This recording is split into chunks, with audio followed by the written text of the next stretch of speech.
Salam damai sejahtera dalam kasih-Nya Tuhan bagi kita semua. Jumpa kembali dengan saya, Nur Fitriadin, di akun Noir Blessed. Kiranya melalui video yang diunggah oleh akun ini boleh jadi berkat bagi setiap kita.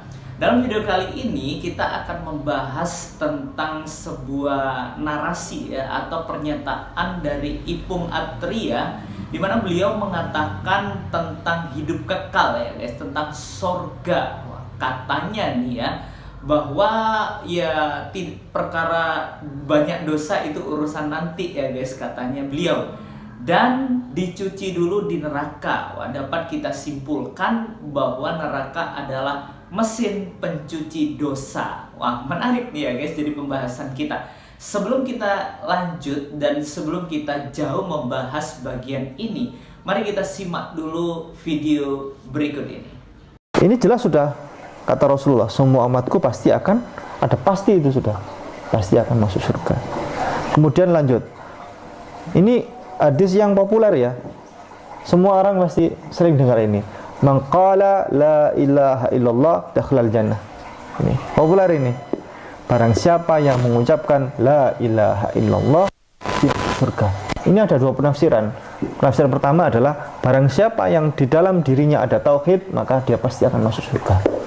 Memang iya, jaminan Allah tadi di Al-Quran kan gitu, barang siapa yang beriman saja pasti masuk surga.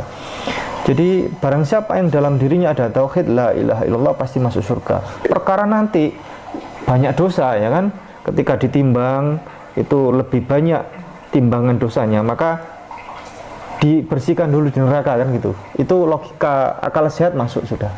Dibersihkan di neraka dulu, kemudian setelah bersih baru masuk surga. Logika akal sehat masuk ya. Bukan promo palsu, bukan promo abal-abal. Ya, jadi jelas ya guys, apa yang dikatakan oleh Ipung Atria ini, ada sebuah kata yang menarik ya tadi yang disampaikan oleh Ipung Atria, bahwa seberapapun dosanya itu urusan nanti katanya, bahwa kalau udah ditimbang terlalu berat dosanya akan dicuci dulu di mesin pencuci dosa, yaitu neraka. Wah, ini konyol ya guys, dan katanya bahwa itu adalah bisa diterima di akal yang waras ya, akal sehat katanya. Ya, baik, menarik ya sebenarnya menjadi pembahasan kita dalam video kali ini. Kalau memang orang itu harus berbuat baik ya untuk memperoleh yang namanya hidup yang kekal, pertanyaan saya, harus sebaik apakah kita? Wah, susah ya. Saya rasa nggak bisa manusia itu sempurna ya. Ya, saya tidak akan membahas tentang ajaran Muslim, tapi kita kembali pesan Alkitab ya, dan mana yang bisa diterima dengan akal sehat. Ya, di dalam Alkitab sebenarnya Allah merindukan kita untuk kita kudus ya di hadapan Tuhan ya teman-teman. Allah merindukan kita untuk kita hidup kudus di hadapan Dia. Tentunya kita juga sama untuk rindu untuk hidup kudus di hadapan Allah. Karena ada tertulis ya teman-teman di dalam 1 Petrus 1 ayat 16, kuduslah kamu sebab aku kudus. Nah, ini ya teman-teman. Nah, tadi setelah saya bertanya dalam dalam diri saya secara pribadi, kalau manusia itu diselamatkan oleh perbuatan baik, yang menjadi persoalan adalah harus sebaik apakah kita. Sebab apa? Tuntutan Tuhan itu adalah sempurna. Di dalam Matius 5 ayat 48 Alkitab mencatat, karena itu haruslah kamu sempurna sama seperti Bapamu yang di sorga adalah sempurna. Nah, ini yang menjadi persoalan teman-teman. Ketika kita rindu untuk hidup kudus, ketika kita rindu untuk menjadi sempurna, seringkali kerinduan kita itu digagalkan oleh keinginan daging. Apa itu perbuatan daging ya? Sebenarnya Alkitab sudah memberitahukan kepada kita dalam Galatia 5 ayat yang ke-19 sampai 21 ya teman-teman. Di situ dijelaskan perbuatan daging telah nyata, percabulan, kecemaran, hawa nafsu, penyembahan berhala, sihir, perseteruan, perselisihan, iri hati, amarah, kepentingan diri sendiri, percideraan, roh pemecah, kedengkian, kemabukan, pesta pora, dan sebagainya. Seringkali kerinduan kita untuk menjadi sempurna, untuk hidup kudus, itu digagalkan oleh karena keinginan daging tadi ya teman-teman. Oleh sebab itu manusia tidak bisa menyelamatkan dirinya sendiri. Ibaratkan kita masuk ke dalam lumpur penghisap, habis itu kita tarik rambut kita supaya kita selamat dari lumpur penghisap.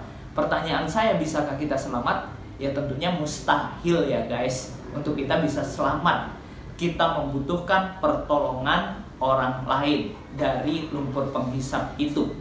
Oleh sebab itu, betul apa yang dikatakan oleh Alkitab, semua orang itu telah berbuat dosa ya teman-teman, dalam Roma 3 ayat 23. Karena semua orang telah berbuat dosa dan telah kehilangan kemuliaan Allah. Nah inilah teman-teman, bahwa apa yang dikatakan Alkitab itu ya dan amin ya. Oleh sebab itu tidak ada manusia yang sempurna. Oleh karena manusia telah kehilangan kemuliaan Allah, karena manusia telah berbuat dosa dan tidak layak untuk masuk surga.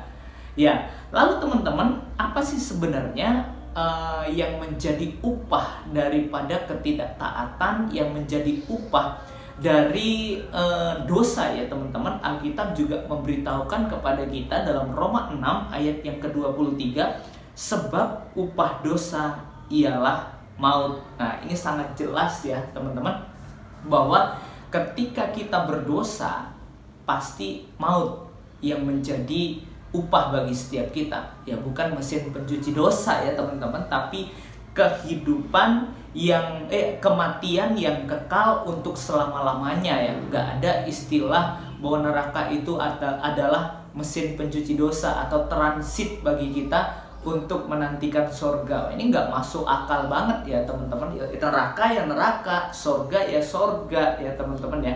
Nah, oleh sebab itu menarik ya menjadi perhatian kita dalam iman kekristenan.